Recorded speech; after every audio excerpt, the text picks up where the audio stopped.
தற்போது கிடைத்துள்ள முக்கிய செய்தியை பார்த்து வருகிறோம். சட்டப்பேரவை வளாகம் முன்பு பாமக எம்எல்ஏக்கள் பேரவை முன்பு தர்ணா போராட்டத்தில் ஈடுபட்டுள்ளனர். பாமக சட்டமன்ற குழு தலைவர் ஜி.கே. மணி மற்றும் கொறடா அருளை மாற்ற கோரி தர்ணா போராட்டத்தில் ஈடுபட்டு வருகின்றனர்.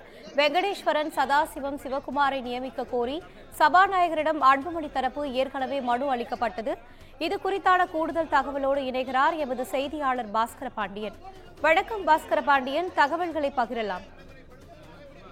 இனிதான் அன்புமணி ஆதரவு சட்டமன்ற உறுப்பினர்களான 3 சட்டமன்ற உறுப்பினர்கள், குறிப்பாக வெங்கடேஸ்வரன், சதாசிவம் உள்ளிட்ட 3 பேர் இன்னைக்கு சட்டமன்ற கூட்டத்தொடர் தொடங்கியதுமே பேரவை முன்பு தர்ணாவில் ஈடுபட்டிருந்தனர்.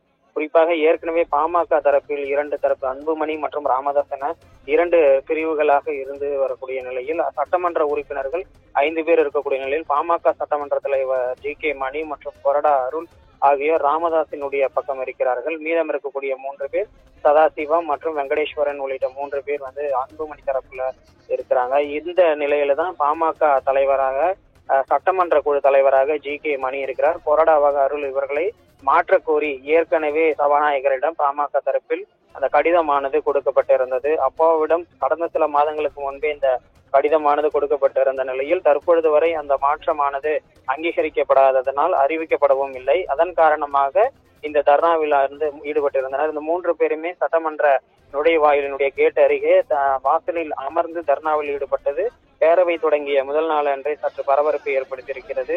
அதோடு மட்டுமில்லாமல் பாமகவினுடைய சட்டமன்ற குழு தலைவர், துணைத் தலைவர் மற்றும் கொறடாவுக்கு இருக்கைகள் தனியாக வழங்க வேண்டும் என்றும் அப்பாவிடம் கோரிக்கை வைத்துள்ளதாகவும், இதனை சபாநாயகர் மாலை பேசிக் கொள்ளலாம் என தெரிவித்திருப்பதாகவும், விரைவில் தங்களுக்கு தனி இடம் வழங்க வேண்டும் எனவும் அந்த தர்ணாவில் ஈடுபட்ட பாமக சட்டமன்ற உறுப்பினர்கள் கோரிக்கை எடுத்திருக்கின்றனர்.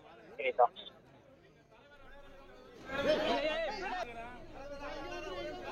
தகவல்களுக்கு நன்றி பாஸ்கர பாண்டியன்.